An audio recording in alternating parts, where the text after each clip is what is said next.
کہ ہم تمہارے غم سے باہر آ گئے،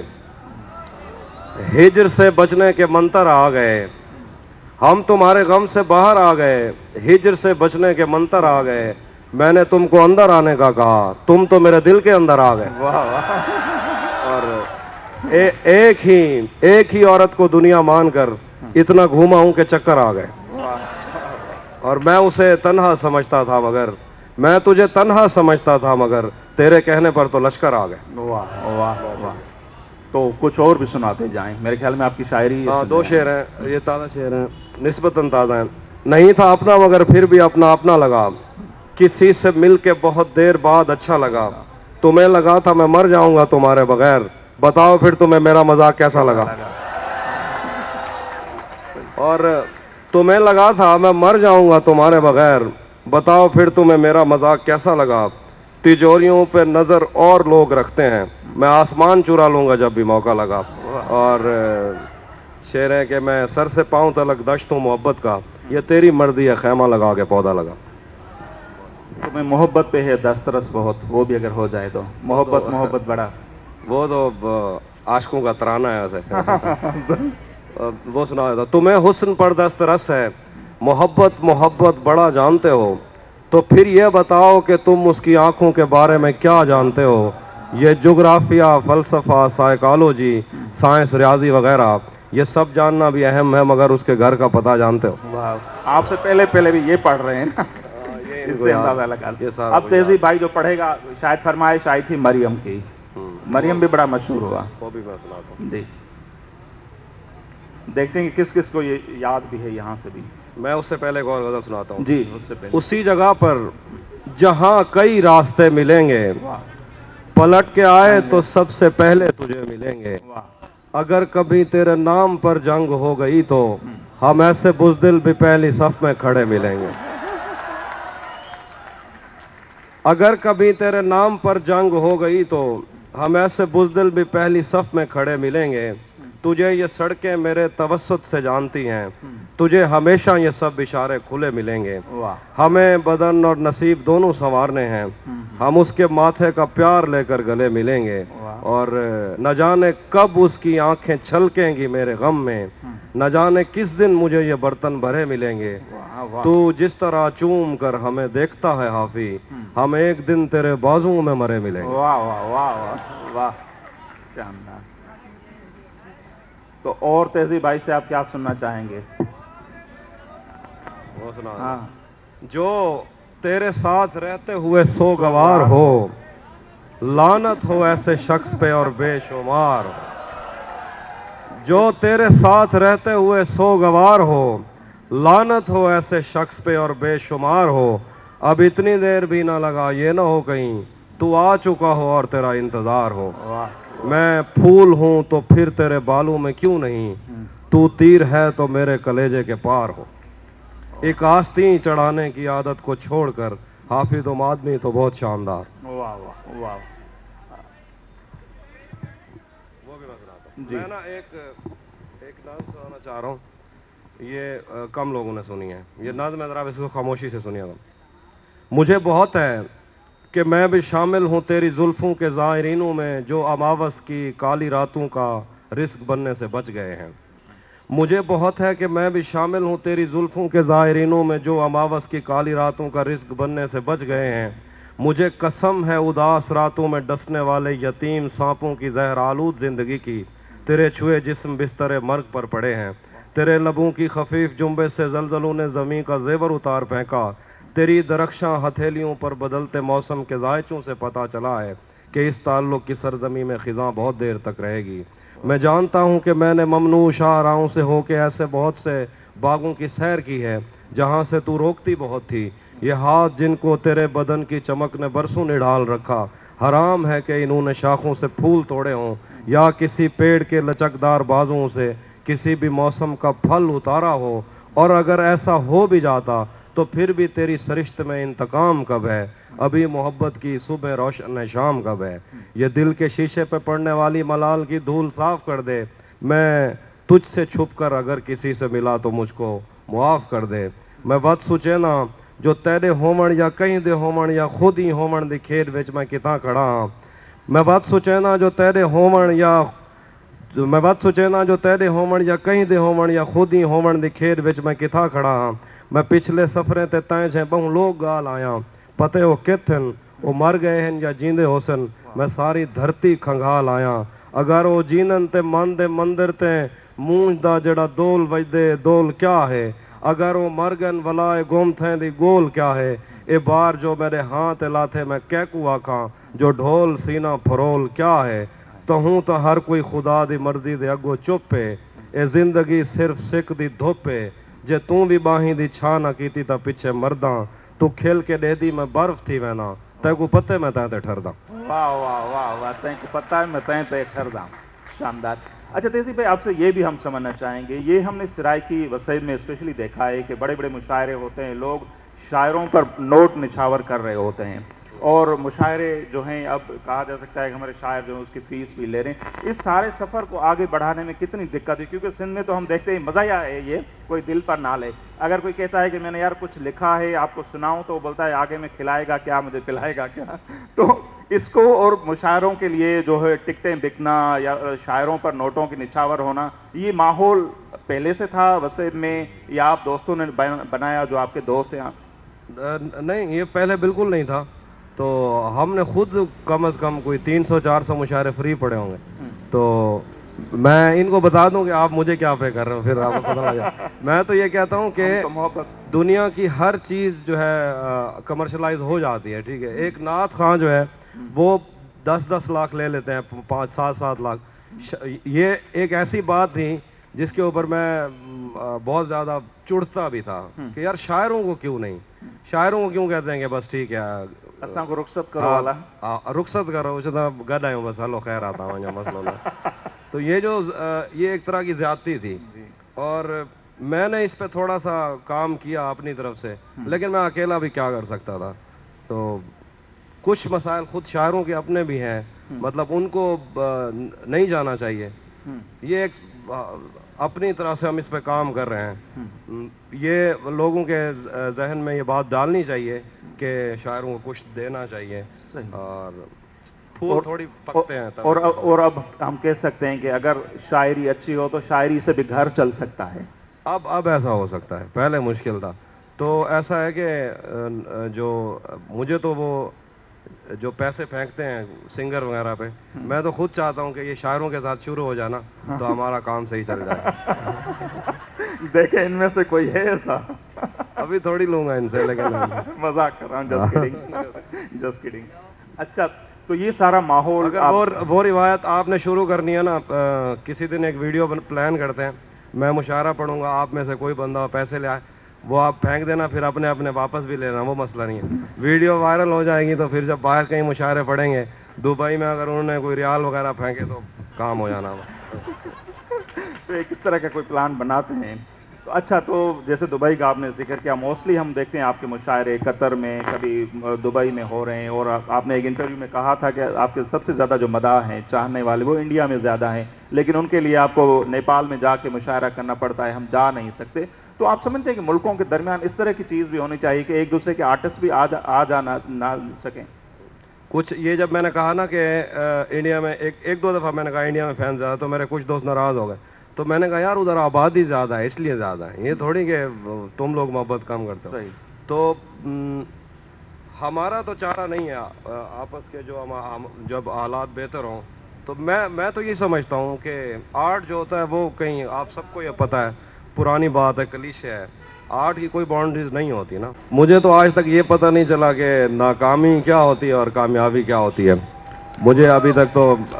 یہ پتہ نہیں لگا ہاں اتنا کافی ہے کہ جب دوست محبت کرتے ہیں میں یہ سمجھتا ہوں اس سے زیادہ جو ہے آپ کو کوئی فیلڈ نہیں دے سکتی جتنا آپ کو شاعری دیتی ہے تو بس کام آپ جو بھی کریں میں ہمیشہ سے یہ کہتا ہوں کہ آپ اپنی مرضی کا کام چوز کر لیں اتنی ساری فیلڈز پڑی ہوئی ہیں ٹھیک ہے آپ اپنی مرضی کا کام چنیں جو بھی آپ کا دل کرتا ہے لیکن اس فیلڈ میں پھر آپ جیسا نہ ہو کوئی بھی نہ ہو ہمارے بہاولپور میں ایک دوست ہے میں اکثر مثال دیتا ہوں وہ نا کی میکر تھا چابیاں بناتا تھا تالا کھولتا تھا تو اس کے بارے میں یہ کہا جاتا تھا کہ وہ بینک کے تالے بھی کھول لیتا تھا اور اس کو وہ ایسے آنکھیں ڈالتا تھا اور تالا کھل جاتا تھا. تو اس نے ایک کام چوز کیا اور اس میں اس جیسا کوئی نہیں تھا. دنیا میں جو بھی کام کریں اپنی 4 سال سوچ لیں لیکن اس کے بعد پھر اس کام میں آپ جیسا کوئی نہ ہو. بس میں یہ کہتا ہوں. زبردست. تو وہی اگر اس دن تہذیب بھائی جو ہیں جب روئے بھی, مشاعرہ نہ پڑھ سکے, کوئی ٹیکنیکل وجہ سے یا پھر تنقید بھی ہوئی ہوگی, تو اس دن کبھی آپ نے یہ سوچا تھا کہ آگے چل کے آپ کو اتنی محبت, اتنا پیار ملے گا؟ ہم نے کم ہی دیکھا ہے, یہ منہ کی تعریف نہیں, کہ زندگی میں کسی شاعر کو اتنا پیار ملے, اتنا مان ملے, اتنی عزت ملے جو تہذیب بھائی آپ کے حصے میں آئی. ہاں, یہ بہت ضروری بات ہے. میں نے اس لیے نہیں سوچا تھا کیونکہ مجھے پتہ بھی نہیں تھا کہ کسی شاعر کو اتنی محبت اس کی زندگی میں مل جاتی ہوتی ہے. مجھے نہیں تھا پتہ اور نہ تاریخ میں کبھی ہم نے دیکھا یا سنا. اب آپ جان ایلیا اور احمد فراز صاحب کا اگر ذکر کریں تو ان کو یہ اتنی ساری محبت تو ان کے مرنے کے بعد ملی ہے. ان کی زندگی میں کم ہی ایسا تھا. میں بھی کوئی کمپیریزن نہیں کرتا, میں نے کوئی تیر نہیں مار لیا, میں تو اپنا کام کر رہا تھا اور اسی کام کرنے کی وجہ سے لوگ مجھ سے محبت کرتے ہیں. تو میں نے کبھی سوچا نہیں تھا ایسا, میں نے چاہا بھی نہیں تھا اور مجھے ابھی تک سمجھ نہیں لگ رہی میرے ساتھ ہو کیا رہا ہے. مجھے کچھ پتہ نہیں چل رہا, میں نے کچھ نہیں سوچا تھا. یہ آپ کا بڑا فن ہے. اور پھر اگر نوجوان کافی ہیں جن کو شاید پتہ نہ ہو کہ تہذیب سے تہذیب حافی کا جو سفر ہے یہ کیسے شروع ہوگا تہذیب بھائی؟ یہ مجھے بچپن سے ہی شاعری سے محبت تھی, شعر سے محبت تھی. بس پڑھتا تھا, پاگل پن تھا. مطلب میں شاعر کوئی بھی ہوتا ہے نا تو وہ کوئی بھی کام عام طریقے سے نہیں کر سکتا, وہ بہت جذباتی ہوتا ہے چیزوں کو لے کے. لوگ, آپ نے ہمیشہ سنا ہوگا کہ شاعر کے یہاں شدت زیادہ ہوتی ہے, اس کے یہاں کوئی بھی جذبہ ہوگا وہ شدید ہوتا ہے. تو مجھے بس پاگل پن تھا شاعری کا. میں دن رات صبح شام, مجھے کم از کم 22 سال ہو گئے ہیں کہ آج بھی کوئی ایسا دن نہیں گزرتا جب میں کوئی مصرع دہراؤں نا یا جب میں مصرع نہ پڑھ رہا ہوں. تو بس وہ پاگل پن تھا. میں نے سوچا نہیں تھا کہ میں اس فیلڈ میں اتنا آگے چلا جاؤں گا کہ میرے اوپر لوگوں کی ذمہ داریاں بڑھ جائیں گی اور مجھے مشاعرے بھی پڑھنے پڑیں گے. ایسا میں نے سوچا نہیں تھا. بس مجھے شاعری سے محبت تھی. کوئی نہیں سن رہا تھا تب بھی میں شعر کہہ رہا تھا. اب لوگ سن رہے ہیں, میں کہہ رہا ہوں. آپ نہیں بھی سنیں گے میں پھر بھی کہوں گا. واہ, یہ ایک محبت ہوتی ہے. اچھا, بہت سارے دوست ہیں, ظاہر سی بات ہے وہ سوچ رہے ہوں گے, جو بہت سارے میں دیکھ رہا ہوں نوجوان شاعر بھی بیٹھے ہوئے ہیں, تو ایک اچھا لکھنے کے لیے جیسے کہا جاتا ہے نا کہ اچھا پڑھنا بھی ضروری ہوتا ہے, تو اس کی کتنی امپورٹنس ہے آپ کے خیال میں؟ آپ کتنا پڑھتے ہیں؟ میں زیادہ نہیں پڑھتا جتنا پڑھنا چاہیے. سٹارٹ میں نے ساری شاعری پڑھی, لیکن اگر آپ شاعر ہیں نا تو شاعری آپ خواہ پڑھیں گے کیونکہ شاعری پڑھے بغیر آپ رہ نہیں سکتے. لیکن اگر آپ نثر پڑھتے ہیں اس سے بہت زیادہ فائدہ ہوتا ہے. اس سے مطلب آپ کو پتہ نہیں چلتا کہ آپ کو اس سے فائدہ کیا ہو رہا ہے. مطلب کچھ لوگ کیا کرتے ہیں کہ ایک کتاب اٹھائی اور اس کتاب میں سے جو کچھ انہوں نے پڑھا اسی پہ شعر کہہ دیا, وہ فوری جو شعری واردات ہوتی ہے. اس طرح سے نہیں, بس آپ پڑھتے جائیں اور اس کو اپنے اندر بساتے جائیں تو پھر جو شعر ہوتا ہے اس میں اصل میں تو شعر آتے ہیں آپ کے شعور اور لاشعور سے. نہ کہیں شاعر شعر تخلیق کرتا ہے کہیں عدم سے, نا کہ کسی اور ہی دنیاؤں سے شعر لے کے آتا ہے. اس کے پاس جتنا اس کے لاشعور میں مطالعہ زیادہ ہوتا جائے گا اتنا شعر اچھا ہوتا جائے. تو آپ اس پر بلیو کرتے ہیں کہ اس پہ یہ شاعری جو ایک نزول ہے یا نازل ہوتی ہے وہ والی چیز ہے؟ نہیں, نزول یہ 10% میں سمجھتا ہوں, کوئی اختلاف بھی رکھ سکتا ہے. میں کہتا ہوں 10-15% تو یہ ہوتا ہے نزول, یعنی آپ کو کوئی مصرع آ گیا ذہن میں اور اس مصرع کے اوپر آپ نے کام شروع کیا. اور باقی جو ہے محنت ہے, محنت کرنی پڑتی ہے. یہ اگر کوئی یہ سمجھتا ہے کہ یہ الہام ہے تو الہام تو میں نے بتایا یہی ہوتا ہے. ایک ہمارے میں نے کہیں پڑھا, ایک شاعر تھے, وہ کہتے تھے کہ مجھے دکھ ہوتا ہے کہ جن مصروں کو سیدھا کرتے ہوئے میرے سفید دن سیاہ راتوں میں تبدیل ہو گئے. لوگ اس کو الہام کہتے ہیں.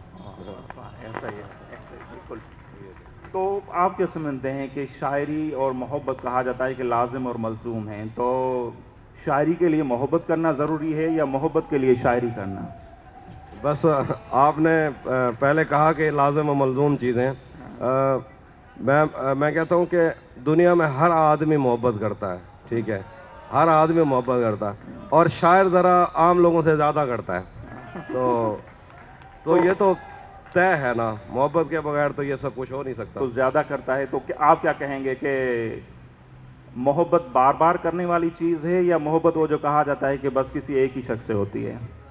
وہ نزار قبانی سے کسی نے پوچھا تھا کہ آپ نے یہ ساری غزلیں یا نظمیں کسی ایک لڑکی کے لیے لکھی ہیں, تو نزار قبانی صاحب نے کہا تھا کہ اگر میں کسی ایک لڑکی کے لیے لکھتا تو صرف ایک نظم لکھتا.